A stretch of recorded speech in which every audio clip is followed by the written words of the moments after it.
ಆಚಿ chilli powder ಸಖತ್ ಖಾರ ಬಣ್ಣ ಮತ್ತು ರುಚಿ Aachi chilli powder. D K Shivakumar ಅವರು ಒಂದು ಮಾತು ಹೇಳಿದ್ರು ಸರ್, ಅದಕ್ಕೆ ಅಧಿಕಾರ ಅನ್ನೋದು ಕೇಂದ್ರೀಕರಣ ಆಗಿಬಿಟ್ಟಿದೆ, ಅದು ವಿಕೇಂದ್ರೀಕರಣ ಆಗಬೇಕು, ಜನರನ್ನು ನಾವು ಆದಷ್ಟು ಬೇಗ ತಲುಪ್ತೀವಿ ಈ GBA ಕಾನ್ಸೆಪ್ಟ್ ಮೂಲಕ ಅಂತ.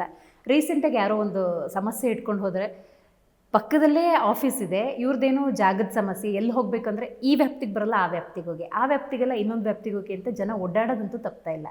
GBA ಬಂದಮೇಲೆ ನೀವು GBA ಬಂದಮೇಲೆ ಜನಗಳಿಗಿರಲಿ, ನಮಗೇನೆ ಅರ್ಥ ಆಗಿಲ್ಲ ಯಾವ ಆಫೀಸರ್ ಎಲ್ಲವನೇ. ಯಾಕಂದರೆ ಇನ್ನೂ ಈಗೆಲ್ಲ ಡಿವಿಷನ್ ಮಾಡ್ತಾವ್ರೆ, ಹೊಸ ಸಿಸ್ಟಮ್ ತರ್ತಾವ್ರೆ, ಮತ್ತು ಹೆಡ್ ಆಫೀಸಿಂದ ಎಲ್ಲ ಕೂಡ ಫೈಲ್ಗಳಿಲ್ಲೆಲ್ಲ ಟ್ರಾನ್ಸ್ಫರ್ ಆಗಬೇಕು, ಅಕೌಂಟ್ಗಳು ಟ್ರಾನ್ಸ್ಫರ್ ಆಗಬೇಕು, ಅವೆಲ್ಲ ವಿಂಗಡಣೆ ಆಗಬೇಕು. ಇನ್ನೀಗ ನಮಗೇನೆ ಯಾರ ಹತ್ರ ಹೋಗ್ಬೇಕು ಅಂತ ಹೇಳೋಷ್ಟು ಇನ್ನೂ ನಮಗೂ ಕೂಡ ಬುದ್ಧಿ ಬಂದಿಲ್ಲ. ಒಂದು ರೀತಿ ಗೊಂದಲದ ವಾತಾವರಣ, ಅಧಿಕಾರಿಗಳಲ್ಲೂ ಗೊಂದಲ ಐತೆ, ನಮ್ಮಲ್ಲೂ ಗೊಂದಲ ಐತೆ ಇನ್ನೂ ಕೂಡ.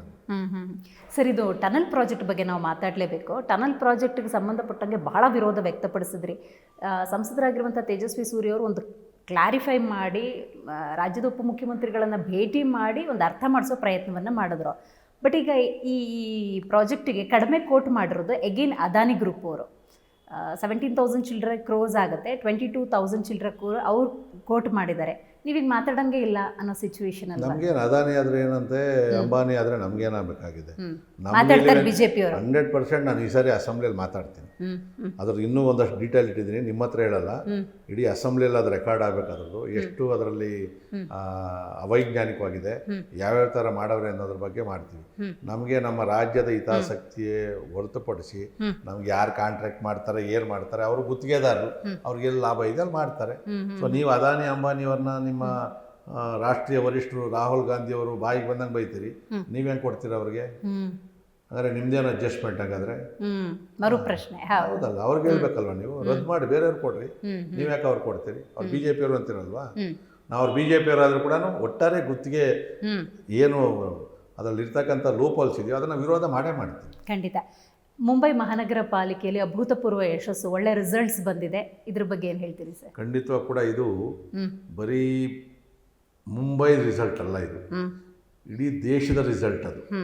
ಯಾಕಂದರೆ ಈ ಮತ ಚೋರಿ ಅದು ಇದು ಅಂತ ಹೇಳ್ಕೊಂಡು, ಮತ್ತು ಇಲ್ಲಿಯವರೆಗೂ ಭಾರತೀಯ ಜನತಾ ಪಾರ್ಟಿ ಬಾಂಬೆನಲ್ಲಿ ನಾವು ಇನ್ನೂ ಅಧಿಕಾರಕ್ಕೆ ಬಂದಿರಲಿಲ್ಲ.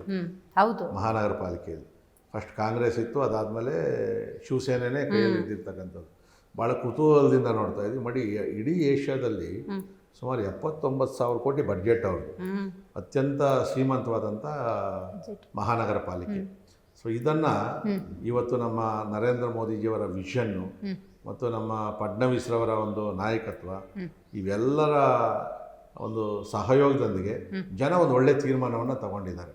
ಸಪೋಸ್ ಏನಾದರೂ ಬಾಂಬೆನಲ್ಲಿ ವ್ಯತ್ಯಾಸ ಆಗಿದ್ದರೆ, ಈಗೇನು ಚುನಾವಣೆಗಳು ಬೇರೆ ಬೇರೆ ನಡೀತವೆ, ಅಸ್ಸಾಂ, ಕೇರಳ, ತಮಿಳುನಾಡು, ಅದ್ರ ಮೇಲೆ ಸ್ವಲ್ಪ ಪರಿಣಾಮ ಬೀರೋದು.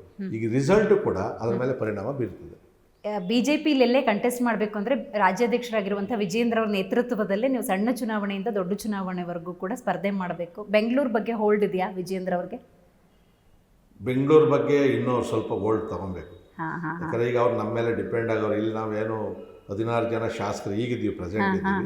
ಸೊ ನಮ್ಮ ಮೇಲೆ ದೊಡ್ಡ ಜವಾಬ್ದಾರಿಯನ್ನು ಬಹುಶಃ ಇನ್ನೊಂದು ವಾರದಲ್ಲಿ GBAಗೆ ಸಂಬಂಧಪಟ್ಟಂಗೆ ಮೀಟಿಂಗನ್ನು ಕರೀತಾರೆ.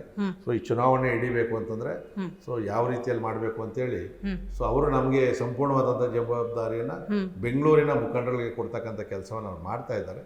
ಒಂದ್ಸರಿ BBMP ಚುನಾವಣೆ ಆದಮೇಲೆ ನಾವೇ ಹೇಳಿದ್ದೀವಿ, ಬೆಂಗಳೂರು ನಮ್ಗೆ ಬಿಟ್ಬಿಡ್ರಿ, ನೀವು ಗ್ರಾಮೀಣ ಪ್ರದೇಶಗಳಲ್ಲಿ ಪ್ರವಾಸ ಮಾಡಿ, ಆ ಕಡೆ ನೋಡ್ರಿ ಅಂತೇಳಿ. ಸೊ ಈಗ ಚುನಾವಣೆ ಬಂದಿದೆ, ಸೊ ಇದನ್ನು ಮೇಜರ್ನ ಬೆಂಗಳೂರು ತಗೊತೀವಿ. ಬಟ್ ರಾಜ್ಯಾಧ್ಯಕ್ಷ ಜವಾಬ್ದಾರಿ ಏನಿದೆಯೋ ಅದನ್ನು ನಿರ್ವಹಣೆ ಮಾಡ್ತಕ್ಕಂಥ ಕೆಲಸನ ಅವ್ರು ಮಾಡ್ತಾ ಇದ್ದಾರೆ.